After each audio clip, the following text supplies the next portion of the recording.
Hi, everyone. I am here to expound a little bit more on the helpful hints, I hope helpful hints that gave you in the assignment for the essay 2.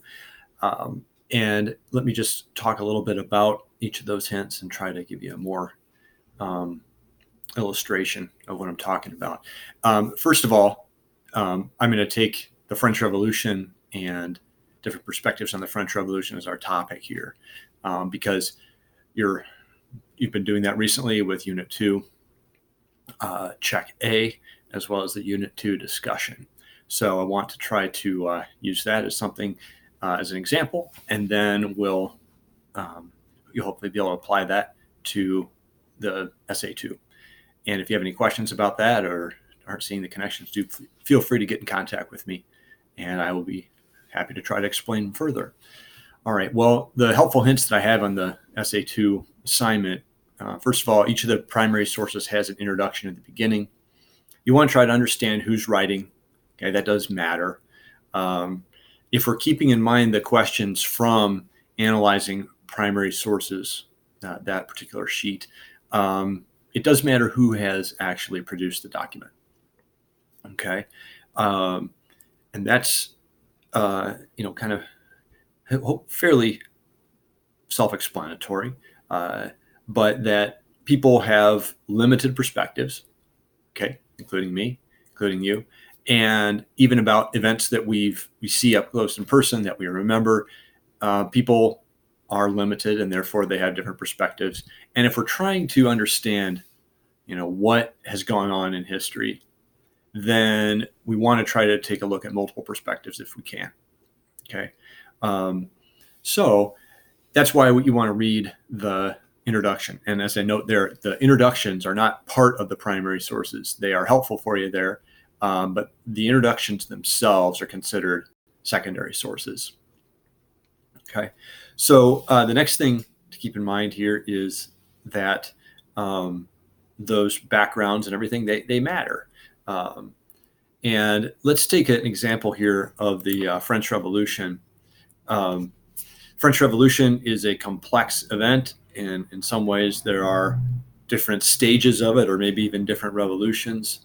But what if we're taking different perspectives on what is the French Revolution?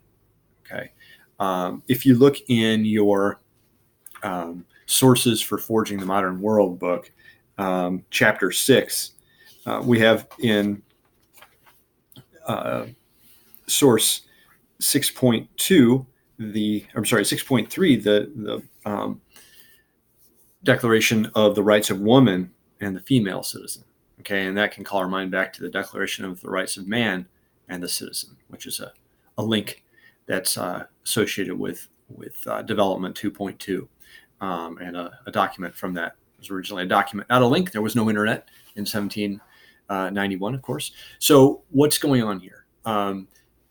Well, if you ask the people who drafted the Declaration of the Rights of Man and of the Citizen, what's the French Revolution about? They would talk about liberation. They would talk about now a government that's finally going to respect the rights of man, right? This is what we're going for. Liberty is the right to do that which harms nobody else. We need to have a limited government. We need to have freedom of communication. We need to have freedom of religion and conscience. We need to have all these kinds of things, okay? And that was the preamble to a constitution for the constitutional monarchy, which you can read more about in Development 2.2. But that constitutional monarchy was very hierarchical. It was, you might say, elitist. And that was because the first wave of French revolutionaries, the people who were most influential at first, thought that the average person did not really have a whole lot to contribute in terms of ideas, and therefore they didn't need to have very many people voting. Every man would be free and equal before the law, but not everybody needed to vote. It was just the classes with property that could vote and serve in office, right?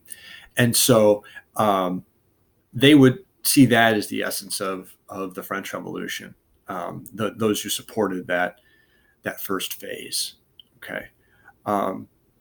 Now, right away, in our readings, we can see that there's some disagreement with that, because we have Alam Taguj in document 6.3 in Sources for Forging the Modern World, who says, hey, wait a minute, you forgot about women, right? Women are equal as well, and we should be looking at marriage as a social contract, just as we look at society as a social contract.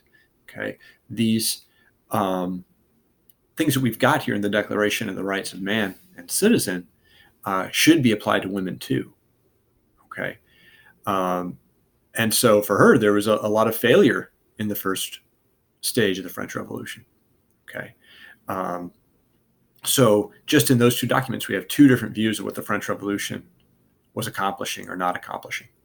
Okay, even before the Declaration of the Rights of Man and Citizen was produced in 1790, Edmund Burke, an Englishman, was producing the Reflections on the Revolution in France. And you can see excerpts of that in source 6.2 in Sources of Forging the Modern World. And he's very alarmed, right? Now, Edmund Burke is a classic English conservative, or he becomes the classic English conservative, but he believes society is a lot more than a contract. We don't just kind of say, all right, we're all together here based on a contract. The king is just a man. The queen is just a woman. They can be dispatched with or honored just as easily. No, instead, society has a long history, and people create these things, these institutions for reasons. They're not just random and stupid. Instead, there was a reason for the French monarchy. Could it be reformed? Sure, but slowly, right? And so he thought the French Revolution was a catastrophe, even before the Declaration of Rights of Man. Okay, and he argues that this is, raising a new class of calculators and sophisters, of faulty reasoners. This is a terrible tragedy for France. So, okay, that's three perspectives, right? The Declaration of the Rights of Man is saying this is a new stage of human history. Edmund Burke is saying, you guys have already gotten off to the wrong start. You're devolving. You're making things worse. Alam Taguj is saying that there are women who are being forgotten here. Okay. Another perspective would be that of the Jacobins. Okay. And the Jacobins were a radical group of French revolutionaries, especially the Montagnards. And this is explained also in Development 2.2. The most famous Jacobin is Robespierre. And the Jacobins said, no, we can't stop at having a constitutional monarchy with the wealthy people voting. We want a democracy. We want all French men to be able to vote. Generally, they're opposed to women voting, as far as I understand. So Alam Taguj is wrong, but so is Burke, who's really wrong. And the Declaration of the Rights of Man and Citizen and the Constitution that's drafted at first, that doesn't go nearly far enough. Okay. Instead, we need to be pressing on towards the full revolutionization of French society. Okay. All men voting, punishing the enemies of the revolution. Part of this is because it was during wartime by the 1791 and after. The Jacobins were saying we need to eliminate the enemies of the revolution. Some of them pushed on and said we need to totally uproot Christianity from society. They praised the guillotine as this kind of avenger of the people, and we need to execute those who are against the revolution and might betray us. Okay. So the Jacobins are saying we need to go even further. That's the essence of the French Revolution. Okay. That's what we need to do. So already, just in a few different perspectives, we've got 4 different opinions on the French Revolution. Okay. And even another possibility would be, think about the sans-culottes. They were the ordinary people of Paris. They were allied with the Jacobins, especially the Montagnards, but they might not necessarily have an awful lot of political philosophy. I'm sure some of them did, and I don't mean to be dismissive of the sans-culottes, but their issues seem to be a little more, we want to make sure we have food, and we want price controls on bread so that we don't starve or go hungry. And there was, among these sans-culottes, um, leaders, not every ordinary person in Paris, but the more radical ones, there was this idea of, we need to punish the aristocrats as well, and they were willing to use violence to do so, and through mob actions and massacres. And so all those are different perspectives on the French Revolution. So how do we go about thinking about the French Revolution? Do we just say, it was 5 different things and there's no way to tell? Well, what we can start to do is think about the position of each, the background of each. The Edmund Burke's, for example, Edmund Burke's criticism comes from an Englishman. He's removed from it. So one advantage of his criticisms to learn about the revolution is to say, okay, he has some distance. He's not caught up in it.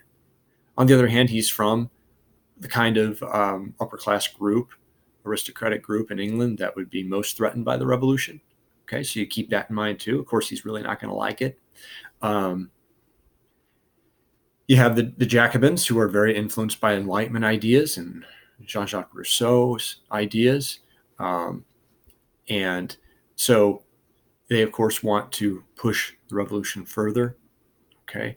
All these people have different perspectives on the revolution, and you keep that in mind as you talk about it. Okay.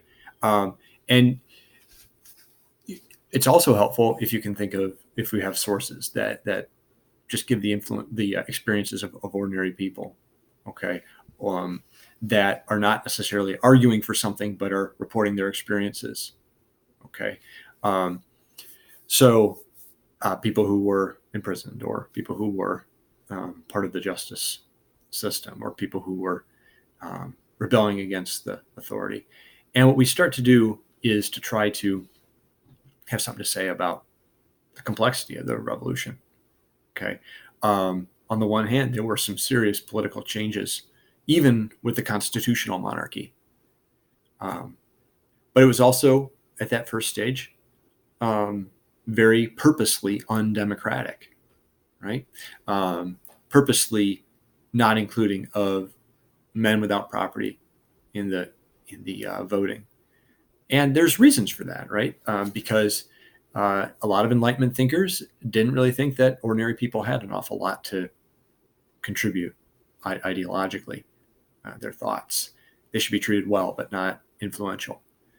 So there's some of that. Also, many of the people talked about would not have really wanted women to vote. Olympe de Gouges, and there were other French feminists who did, but as we saw, Olympe de Gouges was, and the French feminists were not able to make that happen for women to vote, and women's clubs were persecuted, and some of them were executed. Not necessarily always because of their women's activism, but because their opposition to the government. But generally speaking, the French revolutionaries, were not particularly concerned about making big changes in the rights of women. Okay, so we can say that probably. What about the use of violence? Why was there this advocacy of violence? Well, we can think about it as wartime. Usually governments get more powerful in wartime. Governments get less tolerant of criticism during wartime. If you were a French government official in the Republic trying to fight against both Austria and Prussia, worried about Britain, it would be a little bit hard to say, oh yeah, we want to hear from all of our critics. Instead, they're focused on fighting these other great powers. Now, that is part of the understanding, I think we want to say. Yeah, we understand that. But we also oughtn't take them at face value that, oh, we just want to execute and punish the enemies of the people. The people are with us. It's just the enemies of the people that are bad.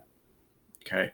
There's a problem with that, because it seems like what actually happened is that the enemies of the people were defined as, well, if you're opposing the government, then you're an enemy of the people.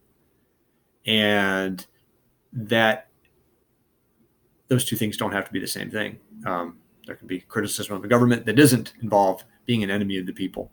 And so that was a convenient kind of power play by the French revolutionaries leaders, it seems, during the Republic in the 1792 to 1795, during this more radical phase. 1792 to 1794 during the Republic of Virtue. So we can think about how we can take each of those sources seriously, okay? But we don't have to take them without criticism, okay? We want to think about the background. We want to think about how they're different from each other. We want to think about what we can actually learn and why, without taking any one source as, oh, this is how it exactly was, because nobody has in history or the present day has total knowledge. No human being has total knowledge to be able to say, this is how it is. We don't need any other perspectives. Okay. And then we can think about, are there contradictions and who do we believe? And those questions are not always easy. And what I'm looking for is not for you to give me exactly what I think the answer should be about what you can learn about the lives of ordinary people in the Industrial Revolution. I want you to look through the sources, see what you believe, see what perspectives you think are there, and then try to present some important patterns. Then you can use the secondary sources as bigger picture stuff, right? How can we use development 2.4 and forging the modern world as secondary sources to step back and say, okay, what's the big picture here? We've got lots of individual stories and individual interpretations. What's the big picture? And use that in tandem. All right. And then we're thinking about too, well, what are the difficulties? What do we still need to know? Why is it hard to understand the lives of ordinary people? Okay. And so all those are part of the task of history. Okay. And lastly, try to stick to the evidence. Okay. Use multiple pieces of evidence to support your opinions. Try to stick to the evidence that's there, so that it's not just conjecture, but based on the historical evidence. Please let me know if you have any questions or I can say anything further. Thank you, and I hope you have a good day.